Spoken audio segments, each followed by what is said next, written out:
नमस्कार, मी जानवी सावंत. आरोग्यम धनसंपदामध्ये आपलं स्वागत आहे. आज आपण किडनी, प्रोस्टेट विकार आणि आधुनिक उपचार पद्धती या विषयावर बोलणार आहोत आणि आपल्याला मार्गदर्शन करणार आहेत डॉक्टर सुनील पाटील. सर, कार्यक्रमात स्वागत आहे. नमस्कार.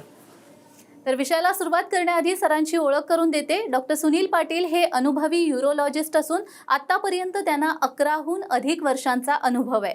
त्यांच्या नावावर 20हून अधिक राष्ट्रीय व शैक्षणिक प्रकाशनं आहेत.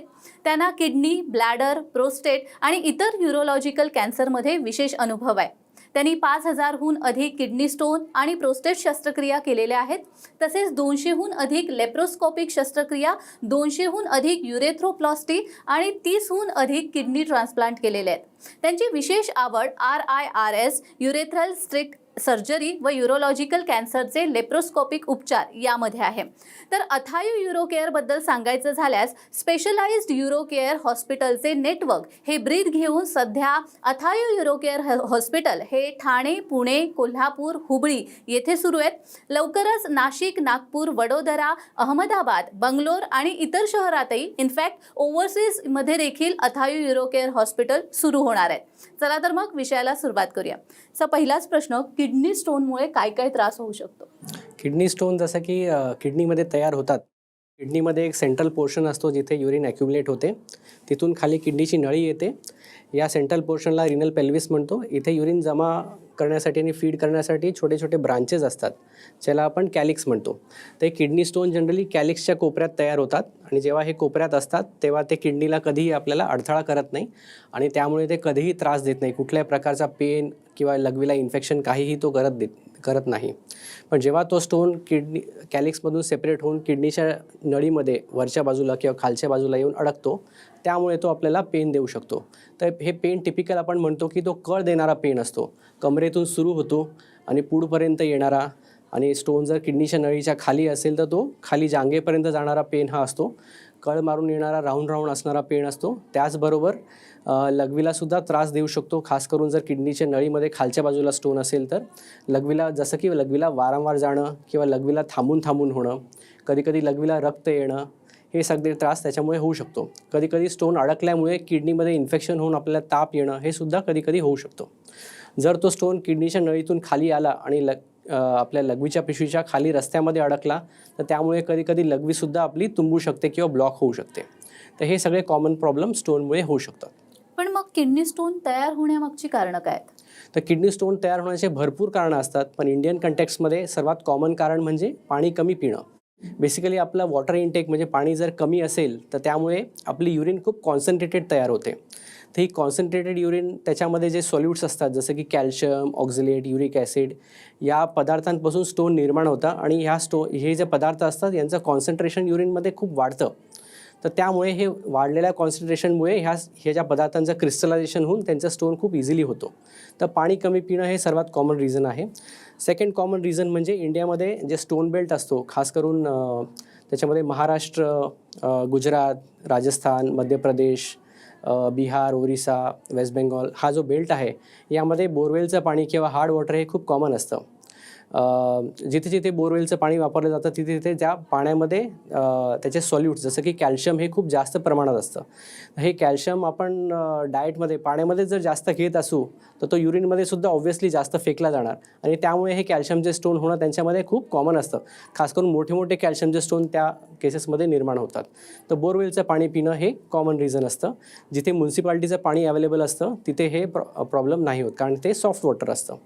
तिसरं इम्पॉर्टंट कारण म्हणजे इंडियामध्ये सर्वात कॉमन टाईपचा स्टोन म्हणजे कॅल्शियम ऑक्झलेट स्टोन. त्याच्यामध्ये 2 पदार्थ असतात, कॅल्शियम आणि ऑक्झलेट. तर जर डाएटमध्ये आपण कॅल्शियम जास्त घेत असो, जसं की नॉर्मल आपल्याला डाएटमध्ये जे डायटरी सोर्स ऑफ कॅल्शियम असतात जसं की डेअरी प्रोडक्ट्स, नॉनव्हेज फूड, याच्यामध्ये जे कॅल्शियम आपल्याला मिळतं ते एकदम हाय क्वांटिटीमध्ये नसतं आणि आपल्याला बॉडीला नॉर्मल अमाऊंटमध्ये सुद्धा कॅल्शियम लागतो. पण जर आपण कॅल्शियम टॅब्लेट्स घेऊ असो, म्हणजे कुठल्याही कारण असतं, जसं सांधेदुखी असो, कंबरदुखी असो, कुठल्याही मेडिकल रिझनमुळे कॅल्शियम टॅब्लेट्सची गरज आपल्याला पडत असेल आणि ती आपण घेत असो तर त्यामुळे आपल्याला स्टोन होण्याचं कारण खूप वाढू शकतं. ओके.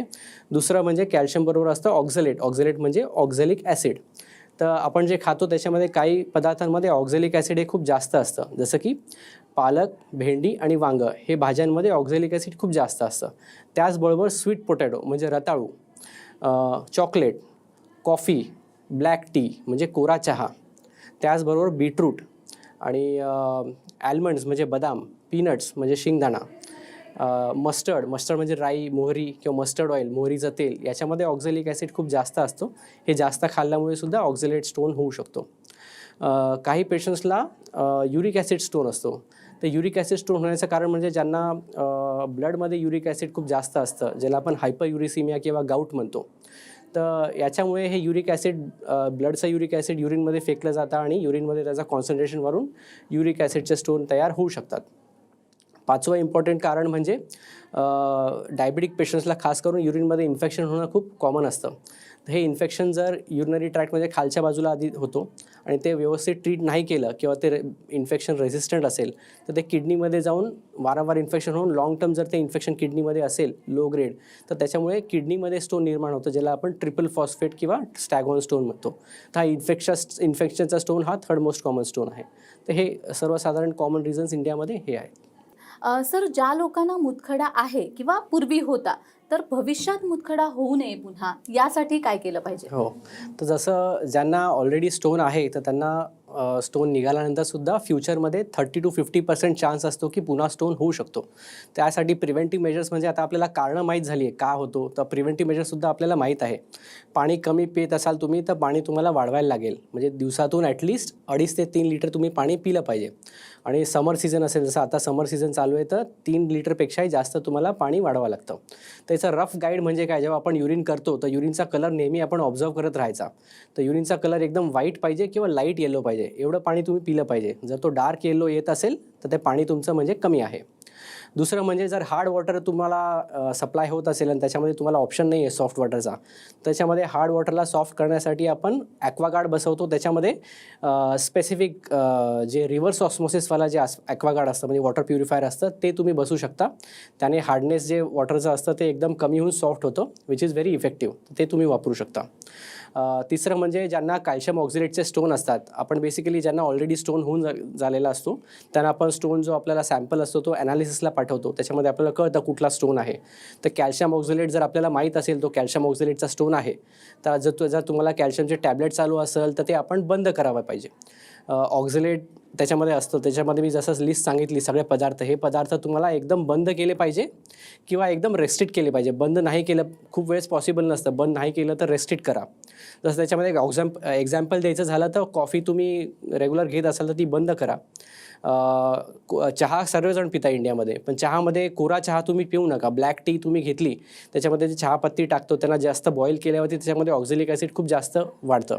तर चहा जर बनवत असाल तर बॉईल तुम्ही कमी करा, कमी प्रमाणात चहापत्ती टाका आणि त्याच्यामध्ये कोरा चहापेक्षा दुधाचा चहा प्या. म्हणजे त्याच्यामध्ये चहापत्तीचं कॉन्सन्ट्रेशन कमी असतं, प्लस दूध आपल्याला ऑक्झॅलिक ॲसिड ॲब्झॉर्ब होऊ देत नाही. तर त्याच्यावर दुधाचा चहा तुम्ही पिऊ शकता. चहाचं प्रमाण 1 किंवा 2 वेळा ठेवा, म्हणजे हे आपल्याला सोपा उपाय असतो. ज्यांना युरिक ॲसिड स्टोन असतो त्यांना डाएटमध्ये नॉनव्हेज फूड तुम्ही कमी करा, रेस्ट्रिक्ट करा एकदम. किंवा भाज्यांमध्ये कॉलीफ्लावर किंवा मशरूम किंवा बियर हे सगळं पदार्थ तुम्ही अवॉइड करा, म्हणजे युरिक ॲसिड स्टोन वारंवार होणार नाही.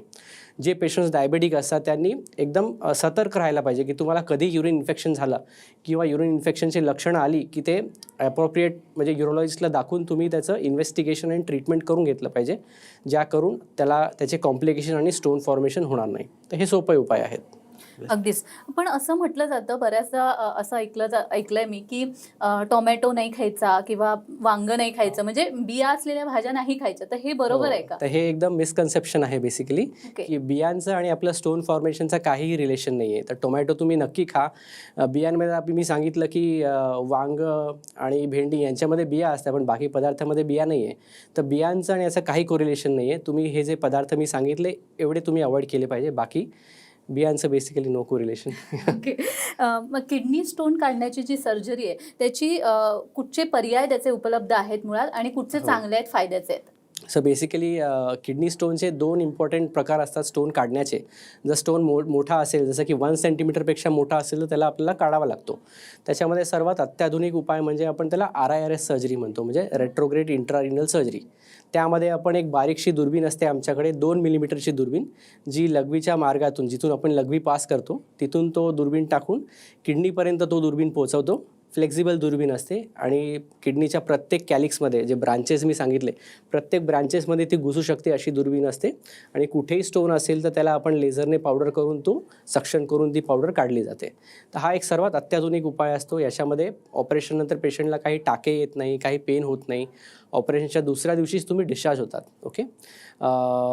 दुसरा आणि हा उपाय बेसिकली स्टोन जर 2-2.5 सेंटीमीटरपेक्षा मोठा असेल तर त्याच्यामध्ये हा उपयुक्त नाही आहे.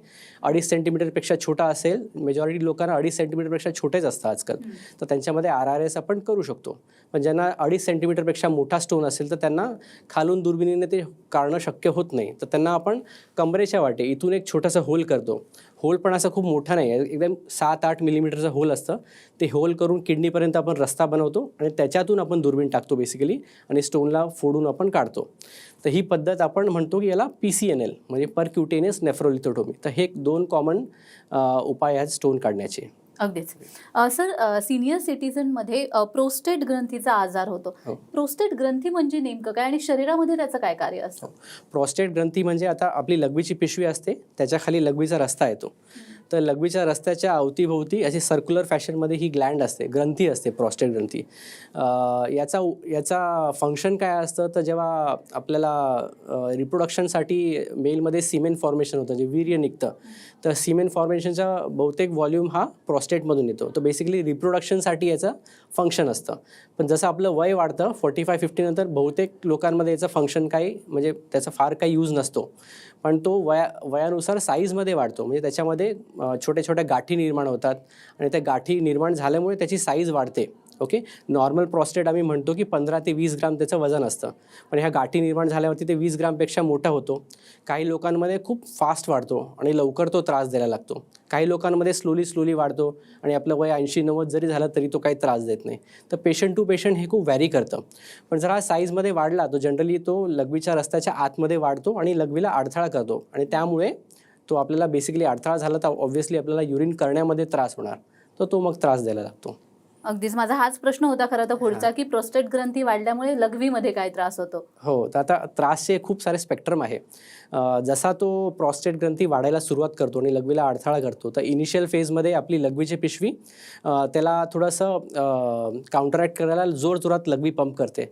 त्यामुळे सर्वात सुरुवातचे सिम्पटम्स म्हणजे लघवीला वारंवार जाणे, म्हणजे रात्री वारंवार जाणे हा बेसिकली सर्वात पहिला सिम्पटम असतो. नॉर्मल माणूस 1 ते 2 वेळा लघवीला रात्री उठतो, पण 2पेक्षा जास्त उठणे हे ॲबनॉर्मल आहे. तर हे प्रॉस्टेटचा सिम्पटम असू शकतो. जसा साईजमध्ये अजून वाढतो तसं दिवसा वारंवार जाणे, म्हणजे आपण 3-4 तास लघवी थांबू शकतो, पण जर 2 तासामध्येच लघवीला जावं लागत असेल म्हणजे हे प्रॉस्टेटचं लक्षण असू शकतो. दरवेळेस लघवीला जेव्हा आपल्याला येते तेव्हा लघवीला घाई होणे, म्हणजे लघवी कंट्रोल न होणे, थोडे 4-5 मिनिटसुद्धा कंट्रोल होत नाही. दरवेळेस जेव्हा आपण लघवी करतो तेव्हा थोडी प्रमाणातच लघवी होते, म्हणजे वारंवार जाणं पण थोड्या प्रमाणात लघवी होणं. जसं आपण म्हणतो डायबिटीजमध्ये पण लघवीला वारंवार जावं लागतं, पण त्यामध्ये डायबेटिक पेशंट्स पाणी भरपूर पितात, त्यांना तहान भरपूर लागते आणि त्यामुळे त्यांना वारंवार तर जावं लागतं, पण त्यावेळेस लघवी खूप प्रमाणात होते. पण याच्यामध्ये वारंवार जाणं आणि कमी प्रमाणात लघवी होणं हे प्रॉब्लेम असतो. जसा अडथळा अजून जास्त वाढतो तसं आपल्याला लघवीचा फोर्स कमी होतो, म्हणजे लघवीला खूप वेळ थांबूनसुद्धा लघवी ती पूर्ण एम्प्टी होत नाही, किंवा लघवीला दरवेळेस आपल्याला जोर देऊनच ती बाहेर काढावी लागते, किंवा लेट स्टेजेसमध्ये जोर देऊनसुद्धा 2-3 मिनिट्स देऊनसुद्धा लघवी पूर्ण एम्प्टी होत नाही. हे लेट स्टेजेस आहेत प्रॉस्टेटच्या सिम्पटमचे. आणि सिव्हिअर केसेसमध्ये कधी लघवी पूर्ण तुंबतेसुद्धा किंवा ब्लॉक होऊन ती बाहेरच निघत नाही आणि त्यांना लघवीची नळी टाकावी लागते.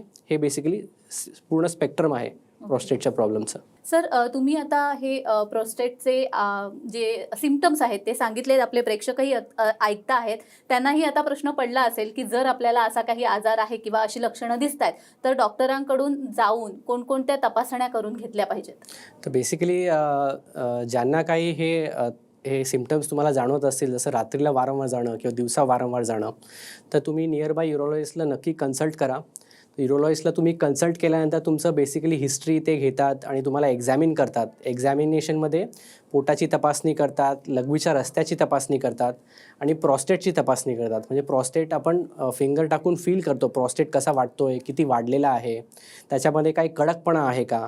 कडकपणा म्हणजे कॅन्सरसुद्धा असू शकतो. आता आपण म्हणतो की प्रॉस्टेटमध्ये गाठी निर्माण होतात, तर जनरली ते बिनाईन असतात, म्हणजे नॉन कॅन्सरस. ओके, पण काही प्रमाणात म्हणजे लेस दॅन 5% केसेसमध्ये त्याच्यामध्ये कॅन्सरही आढळू शकतो. ओके, जसं जसं वय वाढतं तसं तसं कॅन्सर होण्याची शक्यता जास्त असते प्रॉस्टेटमध्ये.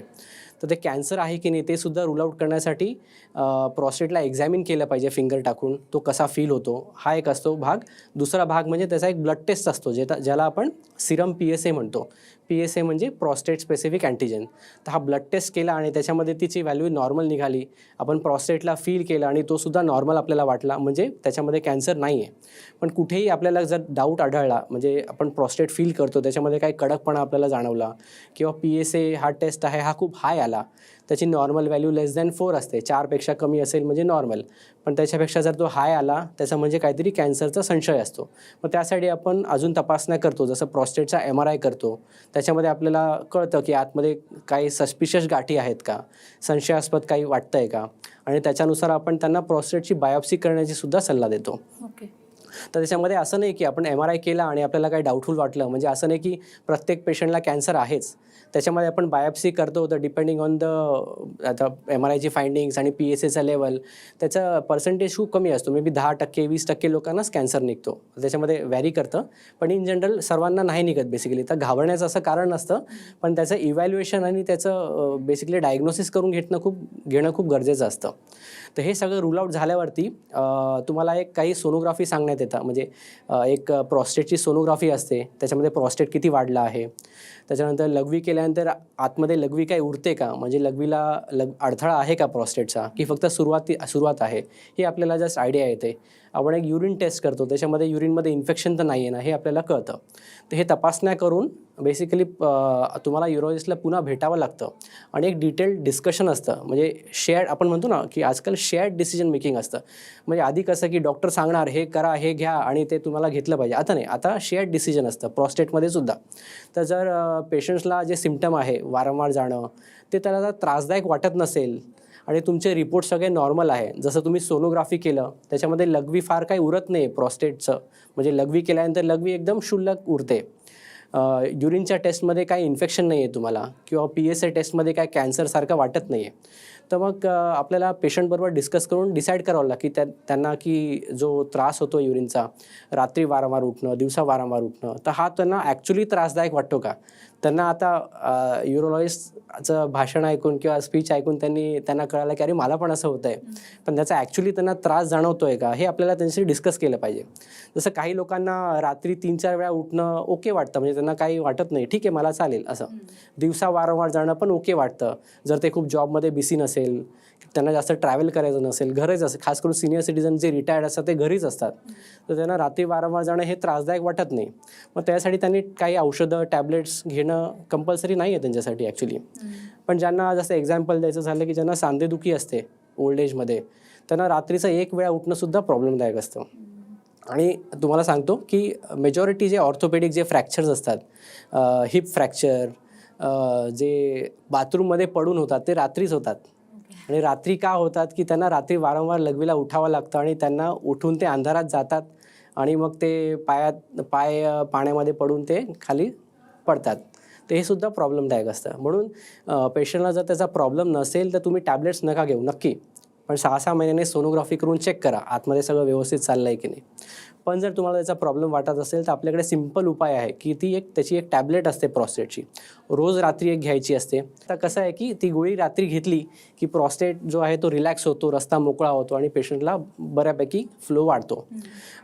त्याच्यामध्ये आम्ही ती गोळी असते त्याच्यामध्ये 2 गोळ्यांचं कॉम्बिनेशन असतं. त्याच्यात एक गोळी असते जी प्रॉस्टेटला रिलॅक्स करते आणि दुसरी गोळी असते ती लॉंग टर्म आपण घेतली 2-3 वर्ष की ती प्रॉस्टेटला श्रिंक करते, साईजमध्ये श्रिंक करते. तर त्याचा साईज कमी झाला की ऑटोमॅटिकली त्याचा अडथळा कमी होतो. तर अशा पेशंट्समध्ये ती टॅबलेट आपण 2-3 वर्ष घेतली तर प्रॉस्टेट बऱ्यापैकी तो साईज श्रिंक होतो आणि कदाचित त्यांना गोळ्यांची गरज नाही पडत. पुढे आपण स्टॉप करून बघू शकतो. पण ज्यांना श्रिंक होऊन सुद्धा अडथळा असेल त्याचा, जसं की काही लोकांना प्रॉस्टेट 80-90 ग्राम असेल तर ते श्रिंक होऊन सुद्धा तो फार जास्त श्रिंक नाही होत, मे बी 10-20% श्रिंक होतो, तर तरीसुद्धा त्यांना गरज पडते, तर त्यांना कंटिन्युअसली घ्यावी लागते बीपीच्या टॅबलेटसारखी. निश्चितच. प्रोस्टेट ग्रंथी वाढू नयेत म्हणून आहार किंवा व्यायामाचा काही फायदा होतो की नाही?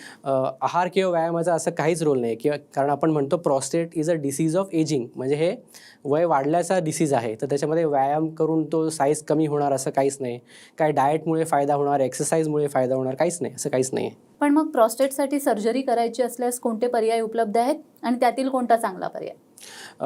तर ज्यांना गोळीने फरक नाही पडत, आता असं नाही की सर्वांना फरक पडणारच, पण ऑलमोस्ट 80% लोकांना गोळीने फरक पडतो, पण 20% लोकांना गोळीने फरक पडत नाही, किंवा गोळी घेऊनसुद्धा त्यांना लघवीला वारंवार इन्फेक्शन होतो आहे, लघवीला वारंवार रक्त जातं, लघवी वारंवार तुंबते, तर याचा म्हणजे हे की टॅबलेट काम करत नाही आहे. मग त्यासाठी आपल्याला प्रॉस्टेटचं दुर्बिणीने ऑपरेशन असतं.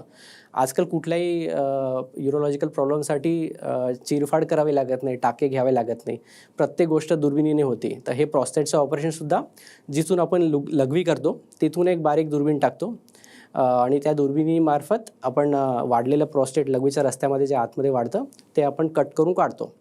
ते कट करण्याचे वेगवेगळे प्रकार असतात. आता काही एक ऑपरेशन असतं ज्याला आपण TURP म्हणतो, म्हणजे ट्रान्सयुरेथ्रल रिसेक्शन ऑफ प्रॉस्टेट. त्याच्यामध्ये आपण इलेक्ट्रिक करंटचा वापर करतो आणि इलेक्ट्रिक करंटने जे वाढलेलं प्रॉस्टेट आहे ते सगळं कट करून रस्ता एकदम व्यवस्थित मोकळा करतो. दुसरा एक प्रकार असतं ज्याला आपण लेझर म्हणतो, लेझर प्रॉस्टेट सर्जरी किंवा होलेप म्हणतो. ओके, तर या ऑपरेशनमध्ये आपण लेझर एनर्जीचा वापर करतो. लेझर एनर्जीने जेवढं वाढलेलं प्रॉस्टेट आहे ते सगळं आपण एक कोर आउट करून काढतो आणि तो सगळा क्लिअर करतो. तर एकदा हे ऑपरेशन केलं की रस्ता मोकळा झाला की पेशंटला जनरली 20-25 वर्ष काहीच होत नाही. ऑपरेशन केल्यानंतरसुद्धा ऑब्व्हियसली प्रॉस्टेट हळूहळू पुन्हा साईजमध्ये वाढू शकतो, पण 20-25 वर्ष तर जनरली काहीच होत नाही त्यांना. त्याच्यामध्ये सर्वात अत्याधुनिक आपण बघायचं गेलं तर एक पद्धती आहे ज्याला आपण युरोलिफ्ट म्हणतो. ही सर्वात नवीन पद्धती आहे. तर ज्यांना आता आपण प्रॉस्टेटचं ऑपरेशन करतो तर ऑपरेशननंतर थोडंसं सेक्शुअल डिस्फंक्शन होतं, म्हणजे कसं की जेव्हा सेक्शुअल इंटरकोर्स करतो तेव्हा वीर्य पूर्ण बाहेर येत नाही, सीमेन पूर्ण बाहेर येत नाही. हे ह्या TURP किंवा लेझर प्रॉस्टेट सर्जरीमुळे त्रास होऊ शकतो. तर त्यांना त्रास हा नाही पाहिजे तर आपण युरोलिफ्ट ही अत्याधुनिक पद्धती आहे, याचाही आपण वापर करू शकतो.